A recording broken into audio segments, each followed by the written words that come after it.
YouTube Musik Itu Politik bersama orang hebat di samping saya, Dede Yusuf, seorang pelaku kreatif, seorang aktor, dan yang lebih membuat saya kaget adalah dia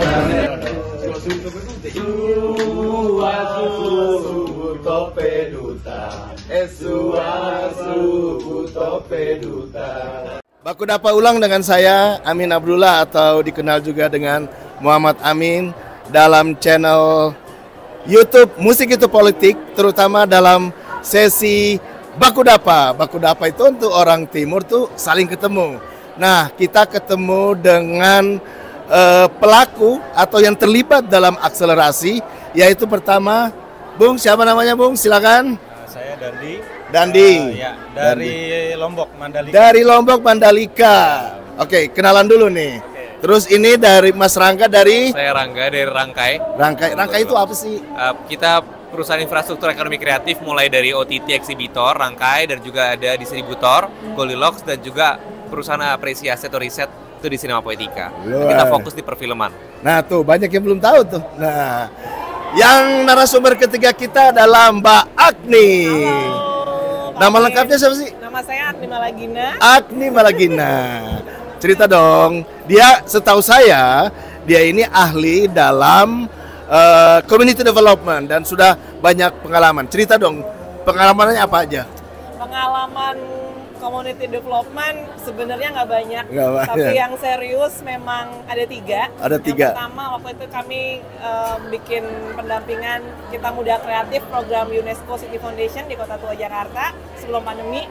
Kemudian pandemi tentunya akselerasi. Yang sangat menantang. Sangat 2 menantang. tahun kebetulan saya di project manager. Sebagai project manager, sangat menantang, asik banget, keren banget, saya belajar banget. Dan yang terakhir, saya bersama Bank Indonesia Jawa Tengah. Oh, Bank Indonesia Jawa Tengah. Produk kreatif unggulan juga bidang wastra. Yes. Keren banget akselerasi. Oke, keren. Baik, ini saya pertanyaan pertama buat Mas Dendi. Ini podcast apa adanya, jadi modalnya cuman trust doang. Modalnya kepercayaan dan pertemanan doang. Mas adalah pelaku akselerasi yang menghasilkan film Pepadu.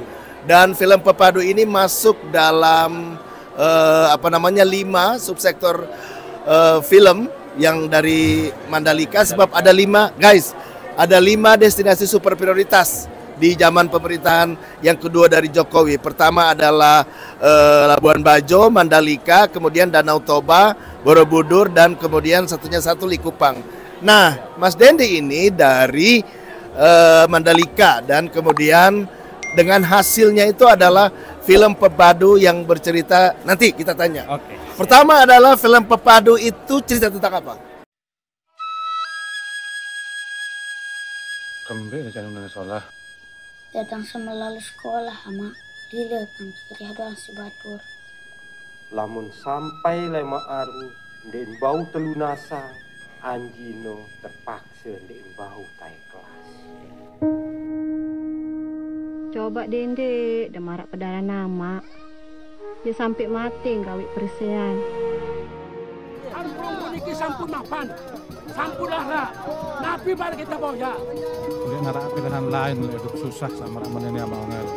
Sama mulai jawab bagian awak ya sama tempuh ke jalan.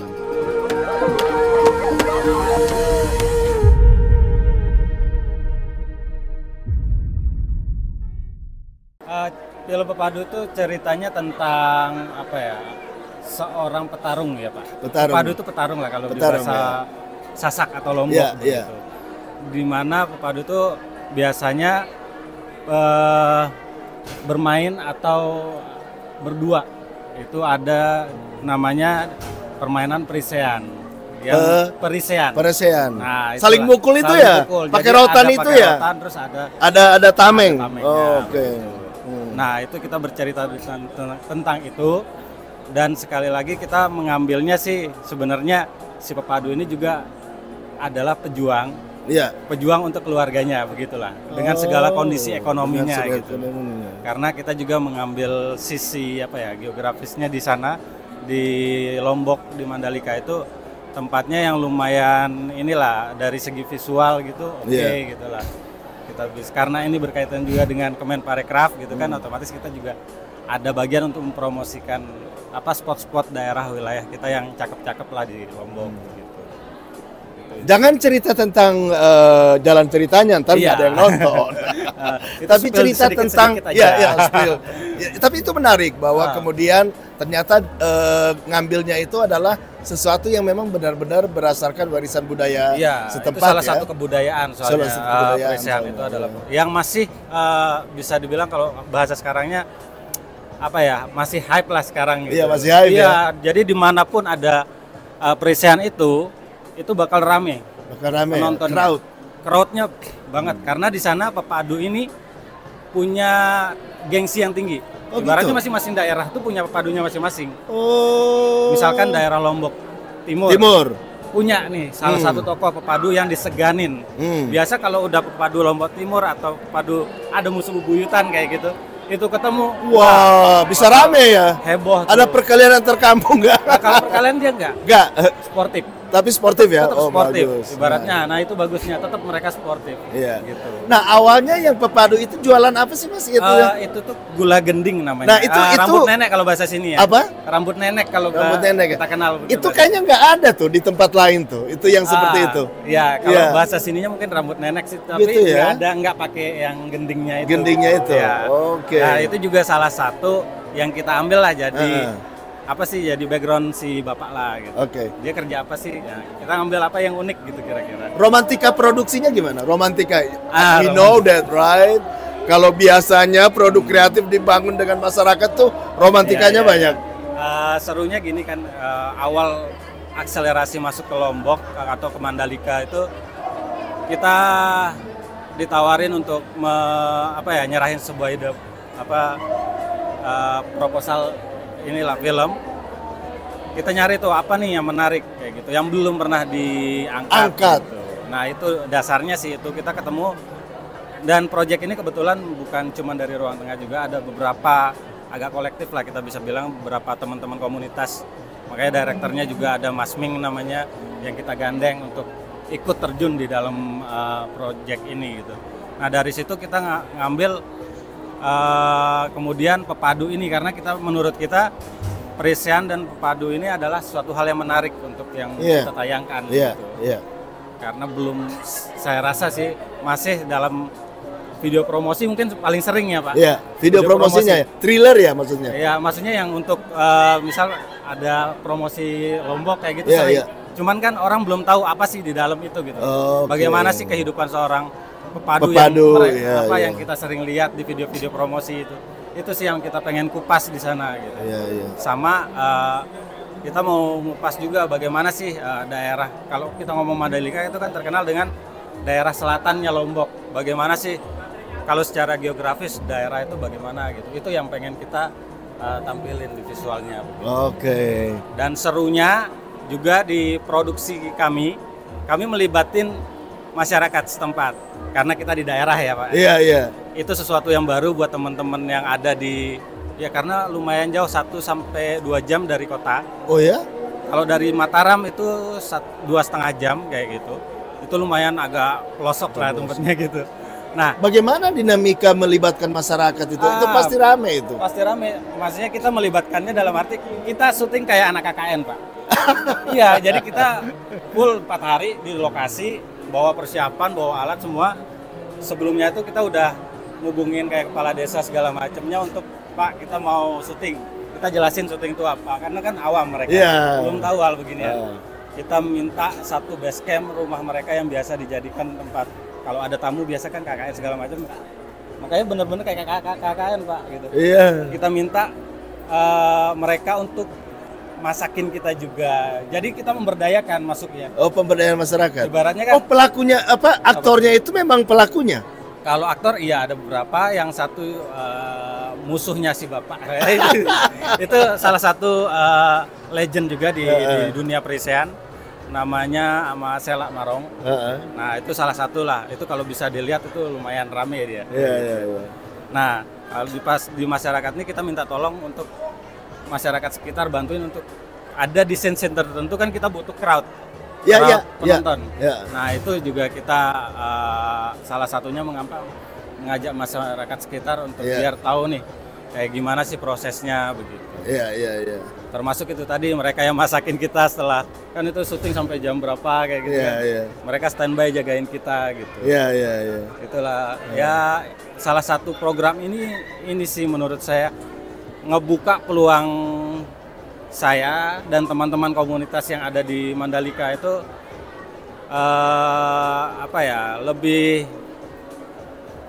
lebih terbuka lagi ininya pola pikir dan kan kita ada mentoring juga tuh. Nah segala macam itu kita jalan tuh di sana juga Pak gitu. Oke. Apa yang sudah didapat dampak dari produksi itu? Dampak produksi ya, kalau dari saya mungkin ada beberapa dampak ya. Sebenarnya kalau dari teman-teman yang biasa teman-teman di komunitas tuh emang pernah bikin film Mas Mbak. Jadi biasa yang syutingnya masih berantakan segala macam, setelah kan ada mentoring segalanya, yang biasa syuting 5 orang itu bisa. Nah kita nyobain tuh untuk syuting kayak yang agak proper lah. Maksudnya yang job desk-nya sesuai. Misalkan kita butuh beberapa teman-teman yang emang suka kayak di bidang art, itu kita libatin juga di sana. Ada pelaku-pelaku seni lukis segala macam itu terjun juga lah. Banyak teman-teman yang lulusan ISI segala macam juga ikut gitu. Nah itu menurut saya dampak yang real lah kayak kita rasain ya? Karena film ini kan bawa semua bidang di sana, ada subsektor musik, ada berbagai macam kesenian di dalamnya. Nah itu yang aku rasa kita dapetin di pas produksi Pepadu itu. Nah dan yang kedua, karena ini ada program lanjutan segala macam, alhamdulillah film kita juga ngerasain lah ikut di festival kemarin, salah satunya di Festival kan. Dari Festival dapat awarding sehingga diajak ke Clermont-Ferrand. Ya, kalau pemutaran misalnya pemutaran daerah, di komunitas daerah tetap ada aja sampai sekarang. Bahkan kemarin terakhir kita sama pejabat daerah lah kayak gitu. Itu ngundang film kita diputar. Ada screening fee nggak? Sorry. Nah itu nggak apa-apa. Kalau ngomong jujur belum ada. Oh, dari Pemda juga nggak ada. Belum. Cuman terima kasih. Cuman terima kasih. Terima kasih aja. Tapi kita hormati karena kan mungkin itu udah penghargaan. Juga ini kan belum mungkin awam. Belum awam dalam screening fee ya. Nah ini sebenarnya masalah screening fee dan ini memang mau mengantar ke Mas Rangga. Mas Rangga. Ini kita lihat nih Mas Rangga, bahwa ternyata film sudah jadi, tetapi kemudian masalah screening fee memang belum ada. Terus kemudian akselerasi ini adalah program pendampingan. Kita bukan hanya sampai di pendampingan, tetapi bagaimana sebenarnya pemanfaatannya. Nah pemanfaatan itu sebenarnya adalah termasuk komersialisasi kekayaan intelektual. Nah dia sudah masuk di wilayah distributor sebenarnya, distribusi. Nah Mas Rangga, boleh nggak cerita Mas Rangga? Kalau sebuah film, terus kemudian berkolaborasi dengan unitnya Mas Rangga, itu manfaatnya apa Pak? Ya mungkin gini, jadi sebelum jawab langsung ke sana, kita harus pecahin dulu bahwa hampir di semua lini di dunia manapun, semua produk itu pasti ada urutannya Pak. Betul. Rantai nilainya gitu ya. Nah, rantai nilai ini yang mungkin kita pecah jadi dua. Satu rantai kerja kreatif sama rantai kerja pengembangan. Nah, rantai kerja kreatif dan rantai kerja pengembangan. Okay. Nah, rantai kerja kreatif ini adalah produksi, distribusi, eksibisi. Kalau rantai kerja pengembangan itu ada apresiasi, pendidikan dan arsip. Nah, kita tidak bicara tentang pengembangan. Kapasitas kami di rantai kerja kreatif, produksi, distribusi, eksibisi. Sebenarnya itu rantai sebuah ekosistem yang hampir di semua industri pasti ada. Di semua industri ada pasti ya. Oil and gas pasti ada produsennya, pasti ada distributornya, pasti ada eksibitornya. Eksibitornya apa? Oh, Pertamina atau pom bensin dan sebagainya. Nah di industri film juga sama, ada produsennya seperti Mas Dandi, ada, lalu juga ada eksibitornya seperti 21, bioskop video, bioskop online, rangkai dan sebagainya. Tapi missing linknya itu adalah di distributor. Tidak banyak di Indonesia melakukan distributor, atau bahkan negara pun sampai saat ini belum membangun distributor. Nah, kenapa? Karena memang pekerjaan distributor ini sangat krusial di semua industri, tapi di perfilman sayangnya belum banyak dilakukan. Nah, yang kami lakukan Pak dari menjawab apa sih keuntungan dan sebagainya, kita membuka akses. Nah, ini poinnya. Keyword kami adalah akses. Yang kita fight pertama kali adalah bagaimana filmnya bisa memperoleh keuangan, nilai tambah uang. Perkara filmnya akan mendapat atau tidak itu tergantung filmnya. Iya, tergantung. Tapi masalahnya selama ini banyak film yang tidak bisa karena nggak ada aksesnya. Oh, bikin film sebagainya. Memang kalau misalnya keliling ke festival sebagainya, filmnya dibayar belum tentu juga. Kayak tadi screening fee nggak dapet. Karena gini, memang logika itu banyak. Saya ada logika kerja pengembangan ngelihat film pertama menjadi modal awal. Tapi kalau saya lihat bahwa film itu kan sebuah objek kreatif. Itu sebuah IP, sebuah haki yang ada harganya dan nilainya. Nah, itu bisa ditambahkan dengan apa? Adanya distributor. Kami membantu mendistribusikan. Oke. Jadi poinnya lebih ke sana dan kayak kita kerja bareng dengan akselerasi juga. Okay, ya. PR atau pekerjaan pertama kita yang paling berat adalah sebenarnya paperwork kan, Pak. Paperwork itu yang paling berat. Karena yang masalah kekayaan intelektual. Betul, karena itu semua tidak bisa atas dasar kepercayaan. Betul, itu harus di papers, atas putih. Betul. Hukum positif. Betul. Oke. Nah, positivistik itu yang kita angkat menjadi dasar. Dasar apa? Untuk kita bisa mendistribusikan. Nah, kebanyakan yang terjadi di Indonesia hampir semua, banyak di Indonesia kalau kerja-kerja kreatif dan sebagainya dianggap bahwa ya udah nggak apa-apa, kita atas dasar kepercayaan aja. Nggak bisa. Nah, kalau kagak ada duitnya nggak jadi masalah. Ketika ada duitnya jadi masalah. Nah, kalau kami ngelihatnya makanya poin kami bukan mencari uangnya dulu, tapi membukakan aksesnya dulu. Betul. Karena dengan adanya akses, mau ada atau nggak ada duit nggak ada masalah. Tapi kalau kita nggak bikin akses ya cuma nyari duitnya, ada duit masalah. Nah, mungkin nanti akan ngobrol juga sama community berapa banyak produk-produk komunitas yang dibuat waktu pembuatan awalnya. Wah, kita bareng-bareng nggak ada uang, nggak ada duit. Iya. Gotong aja gitu gitu ya. Tapi dia tuh udah laku, beribut itu. Nah, itulah menurut saya dasar undang-undang kita, dasar legality kita on papers untuk melihat bahwa karya film atau apapun itu harus menjadi sebuah objek kreatif. Jadi kami di distributor Rangkai, fokus kami di IP, agregator dan juga distributor.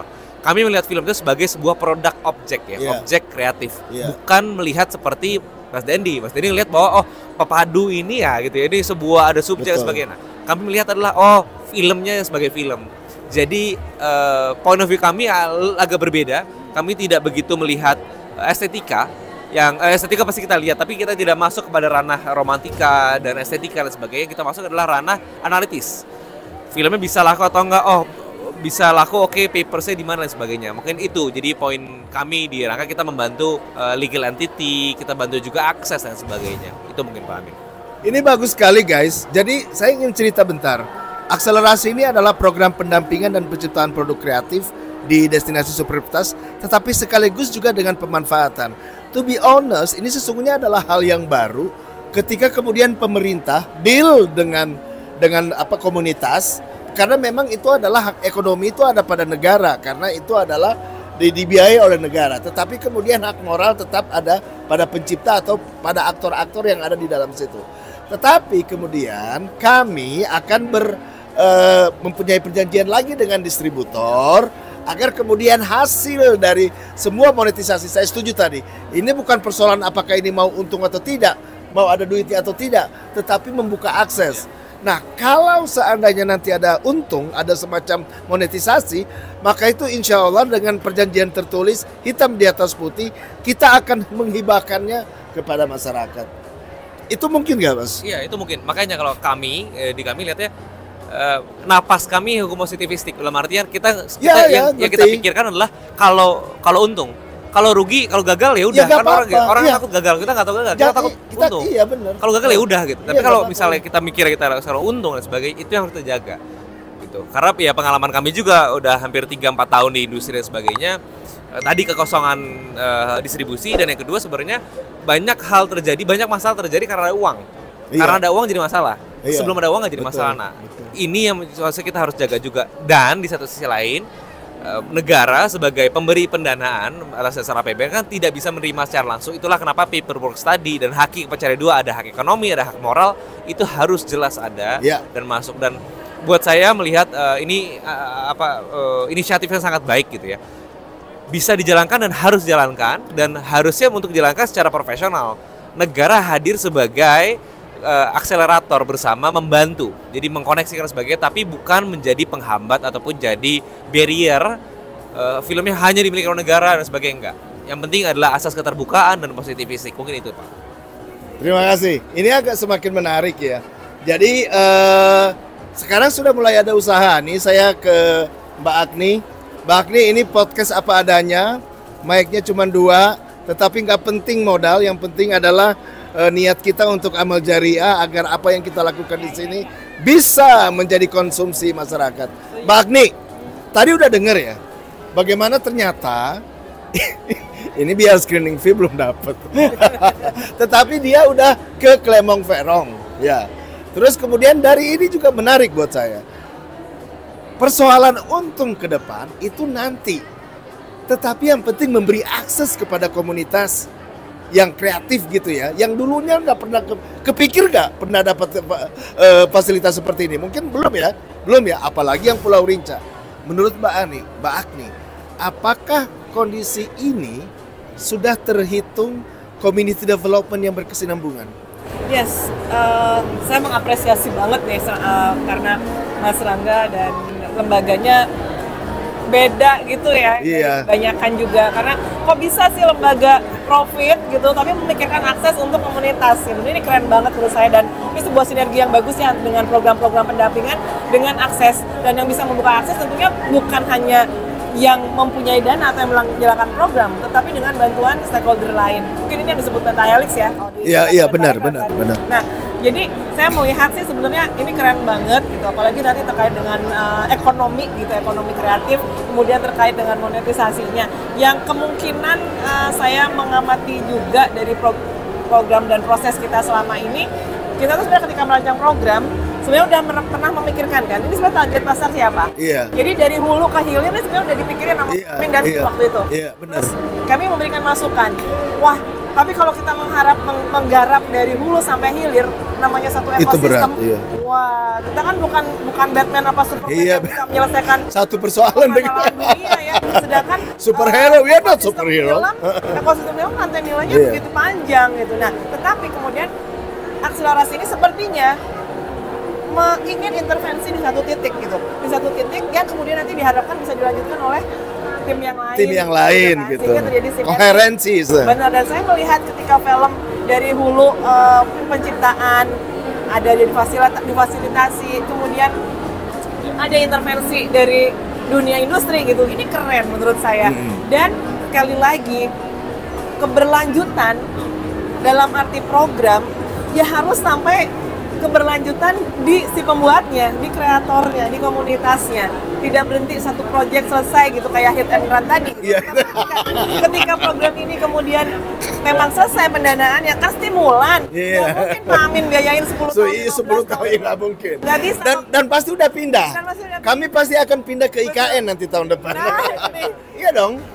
Jadi kemandirian komunitas sudah dibangun sejak awal oleh program ini. Nah, tetapi sayangnya karena mungkin kekurangan resource ya, kita tidak hanya resource pendanaan, tapi memang resource waktu, resource sistem dalam administrasi negara juga itu tidak memungkinkan pendampingan yang benar-benar setiap bulan ini ada pekerjaan gitu, setiap bulan ini ada kegiatan pendampingan. Nah, ini yang sebenarnya juga menjadi PR bersama.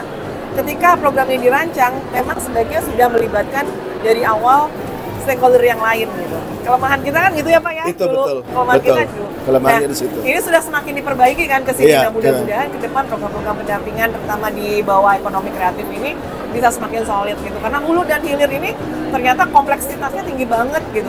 Ini baru satu film. Gimana yang lain? Kompleksitasnya yang penerbitan dan semuanya gimana yang seni rupa. Semuanya memerlukan monetisasi, semuanya memerlukan IP gitu.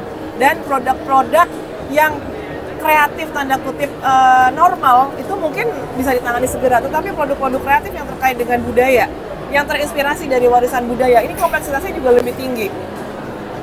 Siapakah pemilik hak intelektual budaya itu sendiri? Ketika direproduksi menjadi karya bagaimana? Ketika didistribusikan untuk diputar kembali gitu kan, secara nilai ekonomi itu seperti apa? Mungkin PR itu akan selesai apabila pemerintah pentahelix sering ngumpul sih.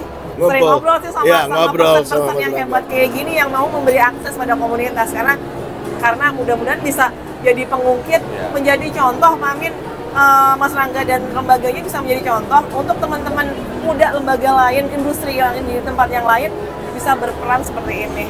Karena satu itu pemerintah nggak bisa menyelesaikan semua permasalahan dalam ekosistem. Betul. Mungkin apa gitu Pak? Betul, terima kasih.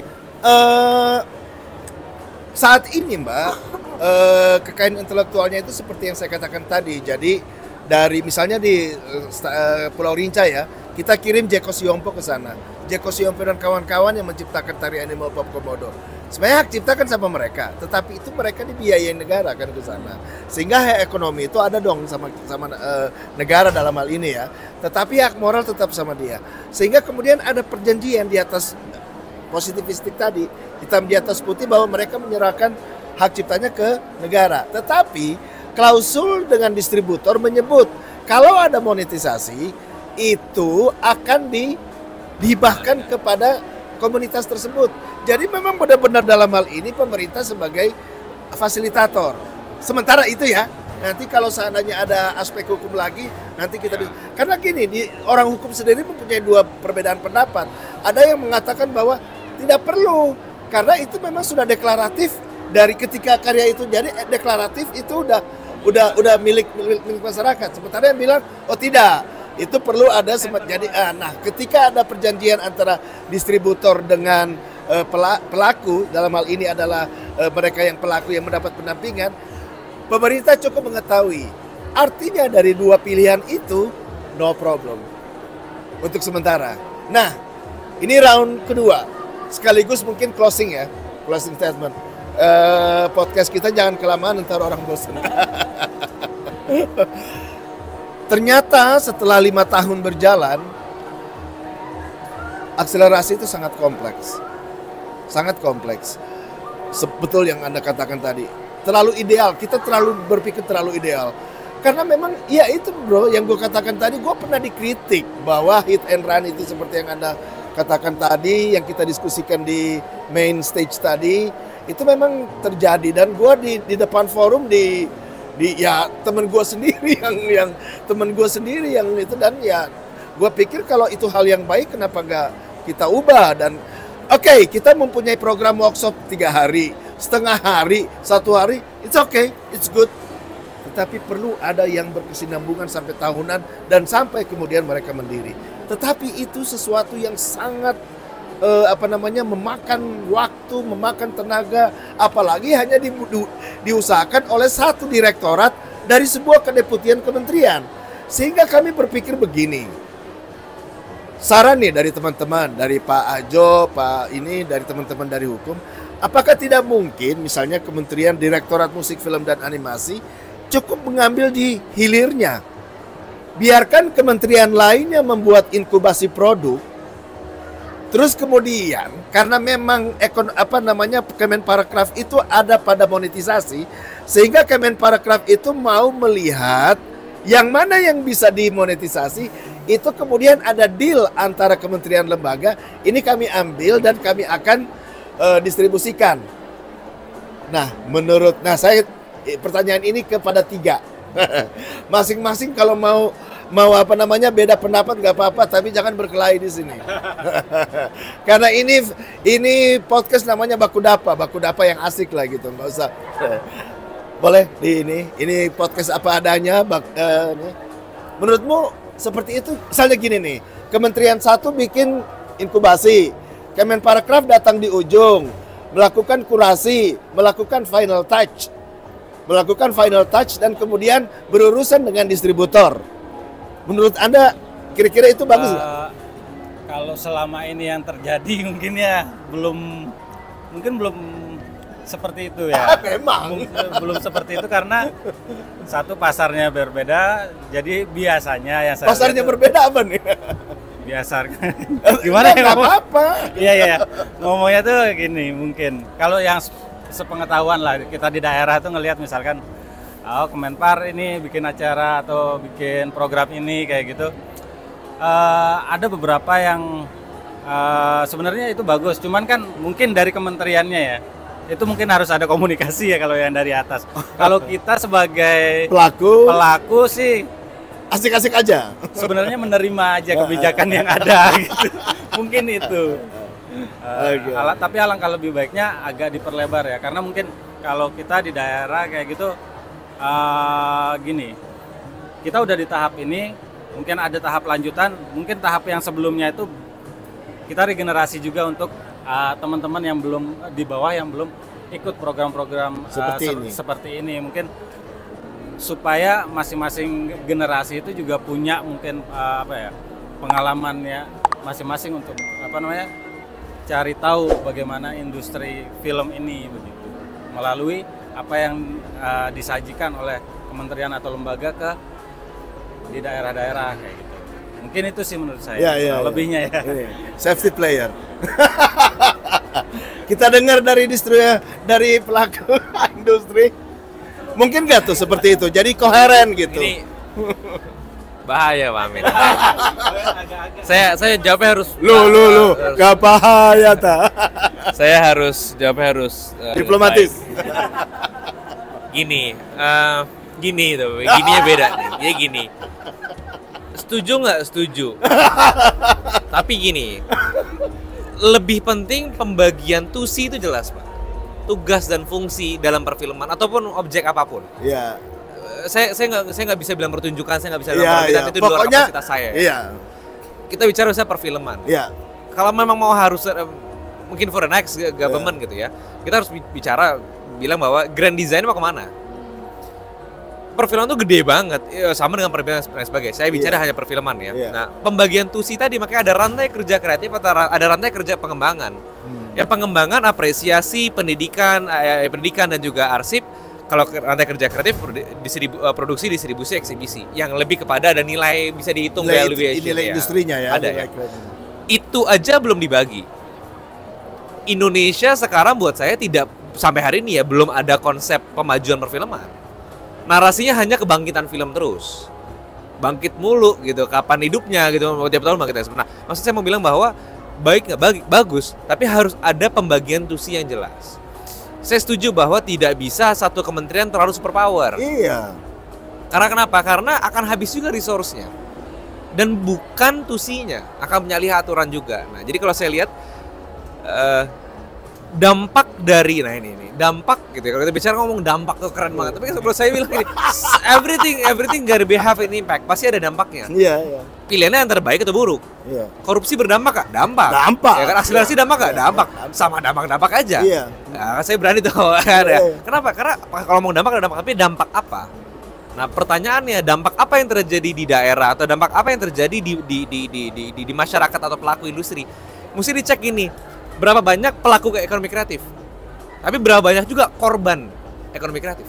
Yes. Berapa banyak korbannya? Itu nggak pernah diangkat. Kenapa korban? Korban dari ketidakjelasan kementerian, ada ego sektoral dan sebagainya. Saya bicara di sini atas pribadi ya. Saya bilang yang dilakukan baik, tapi lebih baik lagi kalau harus adanya interkoneksi untuk tujuan yang sama. Karena gini kan kita satu pooling anggaran, satu bapak gitu ya, satu ibu. Kenapa bisa di bawahnya jadi berantem? Kenapa bisa di bawahnya jadi beda tujuan? Tujuannya harus jelas sama untuk memajukan. Nah berarti kan everything that happen in perfilman mestinya saling mengisi satu sama lain. Saya setuju dengan Pak Amin bahwa perlu dong, bisa nggak Kemenpar masuk dan sebagainya? Bisa banget. Apa? Bisa Kemenpar atau kementerian masuk hanya untuk mengambil yang ekonomi saja? Oh bisa banget, bisa banget. Karena ada Kementerian Investasi. Karena ada Kementerian Pendidikan dan Kebudayaan, karena ada Kementerian BUMN, karena ada Kementerian UMKM, ada Kemenaker. Nah pertanyaan sekarang, kita sekarang tanya gini, di produksi Kemenaker masuk nggak? Enggak, tapi kan harus ada yang memegang. Nah memegang ini maksudnya apa? Memegang napas atau grand design-nya mau dibawa kemana? Undang-undang tentang kerjaan terkait pelaku kreatif dan sebagainya. Jangan menjadikan, kalau saya bilang ya, jangan menjadikan saya boleh bicara soalnya saya swasta. Apa. Jangan menjadikan pelaku ekonomi kreatif menjadi korban ekonomi kreatif. Sudah banyak yang ini benar sih, sudah banyak yang meninggal karena overwork. Sudah banyak teman-teman yang menjadi korban uang tidak turun dan sebagainya karena dan sebagainya tidak jelas. Nah, di situ mestinya negara hadir menjadi fasilitator, bukan malah ikutan berdebat ataupun bermain, karena kepentingannya adalah kepentingan untuk rakyat. dan untuk bangsa dan negara. Saya tadi bilang, saya terima kasih juga diapresiasi. Kami lihat bahwa banyak orang bicara sociopreneur dan sebagainya, bikin usaha harus berdampak. Saya pribadi harus bilang, semua usaha pasti berdampak. Tinggal pilihannya mau dampak baik atau buruk. Kalau saya lihat di Rangkai dan kita arahkan, dampak kami harus menjadi berkat dan berkah bagi banyak orang. Nah, bagaimana caranya? Buka akses. Karena kembali lagi bahwa aksesibilitas di Indonesia ini sangat amat susah. Itu sangat susah. Gitu ya. Mas sudah pelaku film dan sebagainya. Gimana cara naikin film ke 21? Tahu caranya? Nah, itu contoh. Saya pasti itu akses itu belum lagi kita bilang pendanaan. Gimana cara dapetin pendanaan 5 juta dolar, 10 juta dolar dan sebagainya. Nah, itu yang kita coba bangun dan kami percaya bahwa Indonesia is very big, Indonesia sangat kaya dan tidak harus semua terpusat di 1 atau 2 kota. Makanya saya setuju bahwa ada fokus berbagai daerah dan setiap daerah cara bermainnya berbeda. Karena kita multikultur, kita tidak single race, kita tidak satu ras yang sama.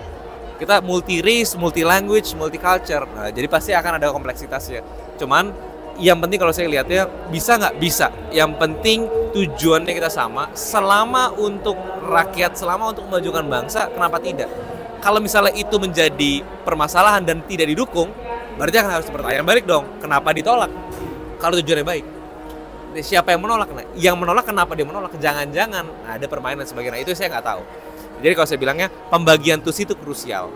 Grand design atau pembagian tusi itu krusial, barulah kita turunan. Karena ini baru ngomong kementerian, belum ngomong pemerintah daerah, belum ngomong lagi.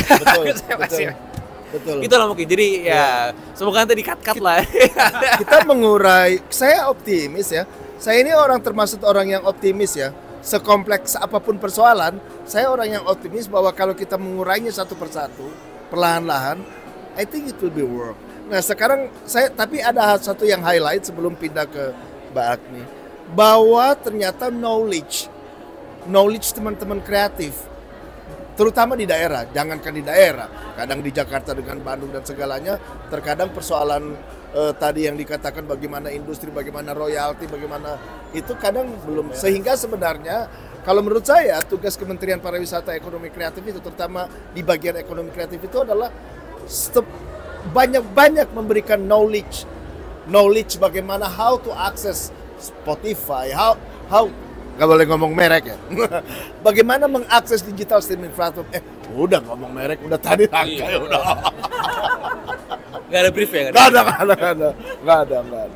Tapi memang itu yang perlu ini, sehingga memang harapannya sih konten channel YouTube Musik Itu Politik yang memang sebenarnya kepengen dia khusus memang bicara politik kebudayaan. Gua kan latar belakangnya politik kebudayaan ya. Gua cultural studies ya, yang studi budaya tapi kemudian kaitannya dengan politik. Tetapi gue kepengen benar-benar ideologinya itu ekonomi kreatif yang benar-benar mensejahterakan gitu. Jadi kesediaan adiluhung juga ada gitu, tapi ada porsi lain yang kemudian ekonomi kreatif juga saya beri porsi di channel YouTube saya ini. Nah, sekarang dari sisi praktisi community development dengan pembagian kerja ministry seperti itu, bagaimana menurut Mbak Agni? Menurut saya memang sepertinya seperti itu harus dilakukan karena satu kementerian nggak bisa menyelesaikan semuanya dunia di Indonesia yang begitu besar dan kompleks.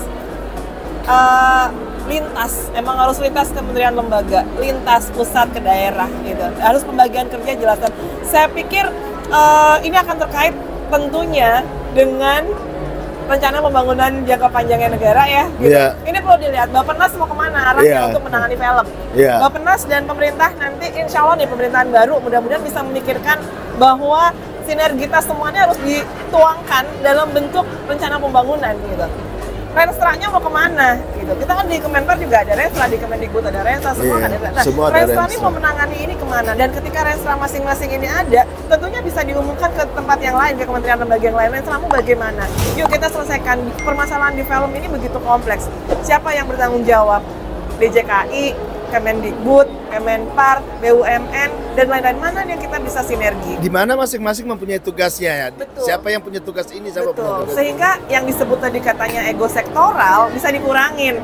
Yang namanya ego sektoral, setiap kementerian tentu boleh lah ya karena punya company pride, institutional pride gitu. Enggak, ego sektoral nggak ada di Indonesia, itu di negara tetangga, di negara Konoha. Nah, apakah ini kemudian nanti bisa dirangkum menjadi strategi nasional yang keren gitu, yang memang memfasilitasi dan semua undang-undang kita menyebutkan pelibatan komunitas, semua untuk masyarakat, bagaimana ini bisa terwujud dalam sinergitas yang direncanakan dalam rencana pembangunan jangka panjang, misalnya Renstra-nya Indonesia bidang kebudayaan seperti apa dan seterusnya. Mungkin itu Pak Amin, keren sih kalau bisa antar KL. Boleh. Saya nambahin. Gini. Dia ada tulisan speaker, jadi dia boleh nambahin. Sama semua speaker. Intinya adalah keberpihakan dan niat dan keberpihakan. Berpihaknya di mana? Negara berpihak di mana? Apakah berpihak hanya kepada lembaganya saja untuk melindungi branding lembaganya yang sebenarnya semua digaji dari pajak, atau berpihak pada rakyat yang membayar pajak dan komunitas untuk hidup yang lebih layak, untuk hidup yang lebih maju? Itu kan sebenarnya. Jadi poinnya adalah keberpihakan dan niat. Jadi saya melihat bahwa keberpihakan ini sudah terjadi.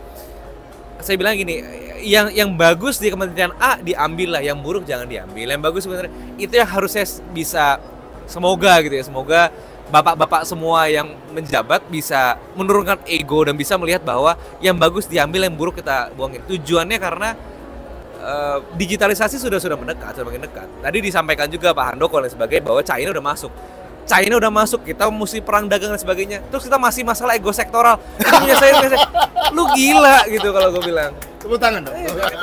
Tepuk tangan. Bro, ini 2024 masih apa kabar gitu. Maksudnya udah nggak penting. Nggak penting lagi. Yang penting adalah tadi saya bilang bahwa keberpihakan dan tujuannya untuk Indonesia dan untuk rakyat. Selama itu, yuk kita maju mau apapun namanya. Tapi kalau misalnya enggak, mending jujur aja dari awal. Enggak, kita coba pengen ngobok-ngobok ngancur-ngancurin nggak apa-apa juga. Tapi jujur. Tapi jujur, jangan ngomongnya nggak apa-apa. Iya, kalau saya kita orang yang jujur gitu. Jahat bilang jahat, jujur. Iya, karena kasihan pelaku. Karena habis pelaku dia bisa jadi korban. Itu poin saya. Guys, ini gua mau nutupnya gimana ya? Gua bingung nih. Di satu sisi, inkubasi itu kita pahami rumit. Terus kemudian jalan keluarnya adalah pembagian tugas antara kementerian lembaga atau institusi-institusi yang ada, dan segala kompleksitas yang dikatakan oleh narasumber tadi. Tetapi mungkin saya mau nutup dengan saya quote aja ya. Jadi ada persoalan niat di sini. Ini mirip dengan podcast saya dengan Ali Kribo. Ali Kribo itu seorang ex Debu. Debu itu adalah sebuah musik. Kita membahas mengenai apakah musik itu haram atau tidak, tergantung niat. Dan satu lagi yang menurut saya hari ini bagus sekali adalah keberpihakan. Keberpihakannya itu pada pelaku kreatif itu sendiri, sehingga bukan kepada institusi-institusi yang ada. Bukan pada pejabat. Coba. Jangan berpihak pada pejabat. Berpihaklah pada rakyat. Lu di depan gua pejabat, bro. Lu ngomong di depan gue. Lo iya. Lu ngomong di depan gua pejabat. Bro, gua gini pejabat, bro. Tapi betul kan? Kalau tujuannya untuk baik. Ya. Iya dong. Karena this is not rocket science, Pak. Apa? This is not rocket science. We can do it. Karena ini nggak susah. Itulah. Sorry. Guys, kembali lagi saya ini dua podcast berturut-turut, gua nggak ada kata kunci ya, karena begitu luar biasa ini.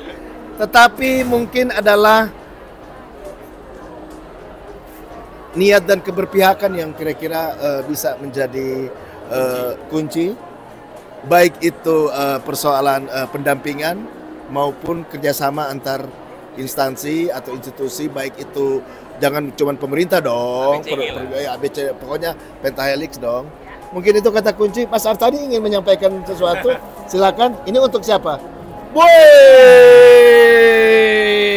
guys, Ini ada hadiah. Kamu udah dapet kan? Ya. Ini ada hadiah buat narasumber kita. Karena memang ini pro bono. Ini podcast apa adanya. Diharapkan amal jariah. Tetapi ada bro ini. Terima kasih. Boleh langsung dipakai. Baku Dapa ulang di channel YouTube Musik Itu Politik, terutama di segmen Baku Dapa bersama Mas Dandi, Mas Mbak Anggi. Salam Baku Dapa.